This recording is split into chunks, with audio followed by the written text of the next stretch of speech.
तलहा याद रखना, वो बहुत कोशिश करेगा कि तुम्हारे हाथ से धागा खुलवा दे, क्योंकि वो उस कमरे के बाहर आ नहीं सकता जिसकी वजह से मैंने बहुत अच्छी पढ़ाई की है, और वो कमरे से बाहर नहीं आ पाएगा, ना ही किसी को नुकसान पहुंचा पाएगा। लेकिन तुम उस कमरे में रहोगे और ये धागा तुम्हारी हिफाजत करेगा। लेकिन ध्यान रखना, किसी भी कीमत पर कुछ भी हो जाए तुम ये धागा हरगिज ना खोलना, और तुम ये गलती हरगिज मत करना कि तुम धागा खोल दो, हरगिज नहीं। अगर तुमने ये गलती कर दी उसके जिम्मेदार फिर तुम खुद ही रहोगे।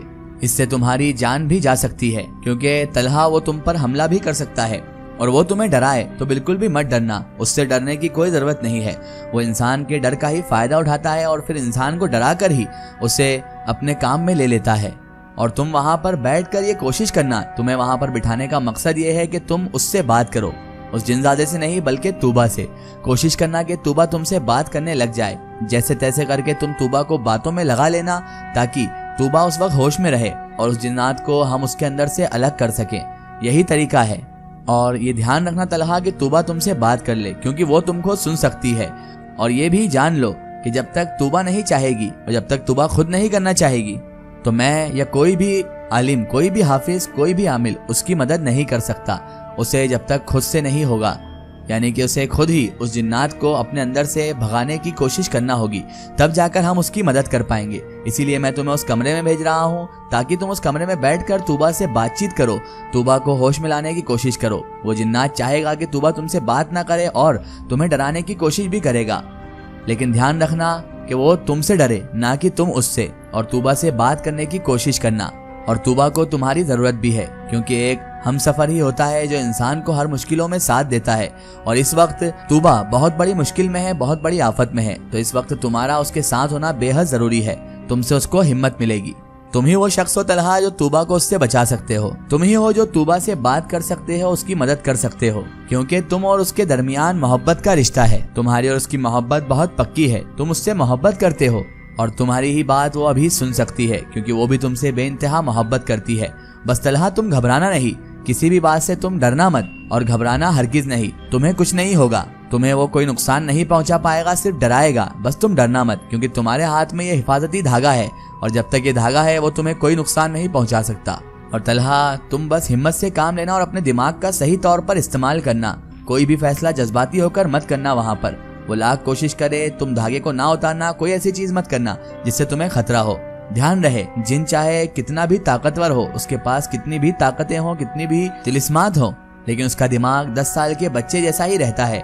इसलिए तुम इस चीज का फायदा उठाना, और तुम उसे आसानी से बेवकूफ बना सकते हो अगर तुम अपने दिमाग का सही तौर पर इस्तेमाल करोगे।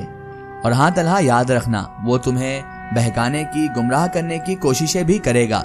बस अब ये तुम पर डिपेंड करता है कि तुम उसकी बातों में आते हो या नहीं। हरगिज उसकी बातों में मत आना और बहुत संभल के कोई फैसला लेना, क्योंकि वहां पर मैं नहीं होऊंगा, सिर्फ तुम और तूबा रहोगे और वो जिन्नात, और तुम तीनों के दरमियान ही ये जंग रहेगी। और ये बात अपने जहन नशीन कर लो तलहा कि वो लेटी हुई लड़की अभी तूबा नहीं है, बल्कि एक जिनजादा है, एक जिन्नात है जिससे तुम्हारा मुकाबला है। तो गलती से भी अगर वो तूबा बनकर तुम्हें बहकाने की कोशिश करे तो उसकी बातों में ना आना, संभल कर रहना।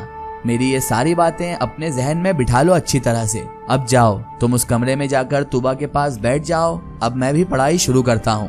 अल्लाह तुम्हारा निगहबान है, अल्लाह तुम्हारी हिफाजत करे। तलहा ने हाफिज जी की सारी बातें गौर से सुनी, उन्हें जहन नशीन भी कर लिया, और उसके बाद उठकर तूबा जहाँ पर लेटी हुई थी उस कमरे की जानिब आ गया। उसके बाद तलहा तूबा जिस बेड पर लेटी हुई थी उसके पास आकर इत्मीनान से खड़ा हो गया, और आकर वो अब तूबा को देखने लगा। उसकी आंखों में तूबा के लिए मोहब्बत साफ झलक रही थी, लेकिन तूबा थी जिसके चेहरे पर आज एक अजीब सी वीरानी थी। उसके चेहरे पर बड़े बड़े अजीब से बहुत ही गहरे निशानात भी मौजूद थे। ये वो तूबा लगी नहीं रही थी जिससे तलहा को बेइंतहा मोहब्बत है। उसके पूरे बाल बिखरे बिखरे थे, वो पूरे वजूद को बिखेर चुका था तूबा के, और वो तूबा को उसकी दुनिया में ले जाने के लिए पूरा तैयार भी था।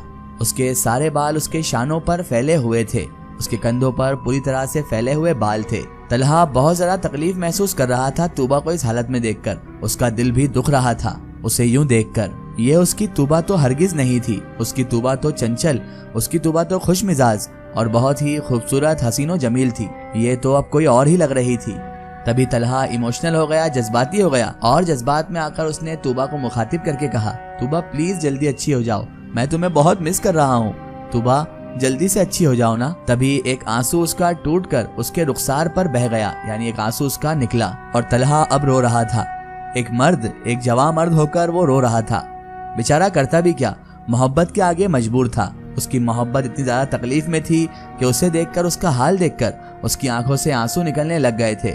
वाकई किसी ने सच ही कहा है कि मोहब्बत तो मर्द को भी रुला देती है, और आज वो तलहा के साथ भी हो रहा था। तलहा ने हिम्मत दिलाई खुद को कि ऐसे नहीं रोना है, मुझे तूबा को बचाना है। आंसू साफ किए और सोफे पे आकर गिरने के से अंदाज में बैठ गया, क्योंकि वो कितना भी हिम्मत दिला ले लेकिन तूबा के आगे और उसकी मोहब्बत के आगे वो पस्त था।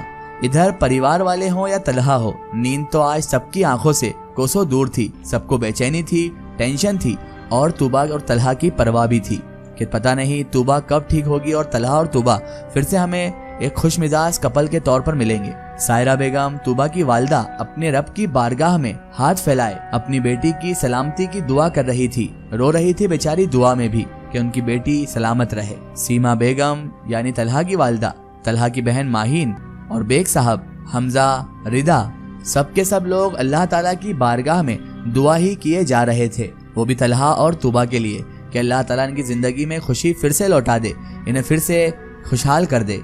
अब तो बस रब के कुन का ही इंतजार था। रिदा तो सुबह वाले वाक़े के बाद इतनी ज्यादा सहम गई थी, इतनी ज्यादा डर गई थी कि वो तो उस कमरे में जाने के नाम से भी अब खौफ खा रही थी, क्योंकि उसका सामना ऐसी चीज से पहली बार हुआ था।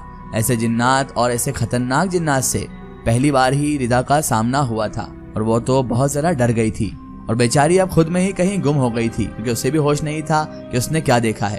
अब तो पूरे के पूरे घर में सन्नाटा और खौफो हिरास फैला हुआ था।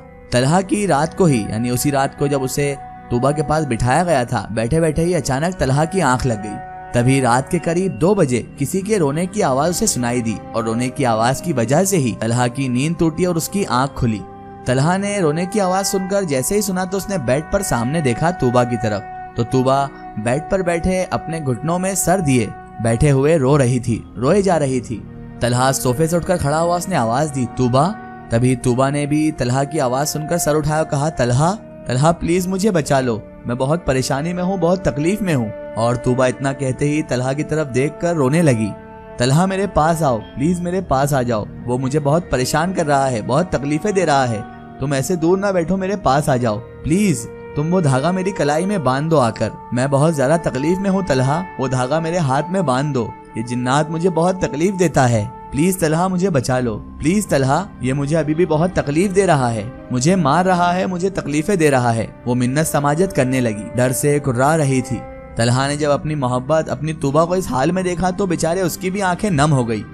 उसने आवाज दी, तूबा क्या मुझे तुम सुन सकती हो? तलहा अब तूबा के थोड़े करीब आ गया था और तूबा ने अब घूरना तलहा को शुरू कर दिया।